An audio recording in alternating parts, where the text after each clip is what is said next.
বোন আমার, 12 বছর 15 বছর বয়সে তুমি কেন বিবাহের পূর্বে আরেকজনকে তোমার শরীর ধরতে দাও? আর যুবক ভাই আমার, কি বলিস কি তুই? এই পৃথিবী আর পৃথিবীতে যা আছে এর চেয়ে মূল্যবান হচ্ছে এই মেয়েটা। তুই এরকম মূল্যবান একটা জিনিস ওর ধরে ছুঁয়ে তুই ওকে ওর মূল্য কমিয়ে দিবি? এত বড় জুলুম ওর প্রতি তোর! তুই আল্লাহকে ভয় করিস না তাই বলে এতটা? কি বলিস তুই?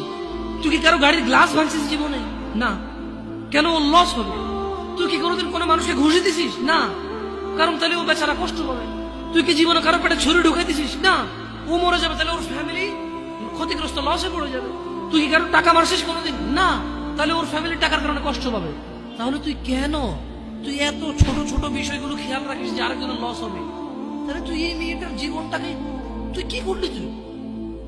তুই পুরো পৃথিবী আর পৃথিবীতে যা আছে সবকিছু বিক্রি করলে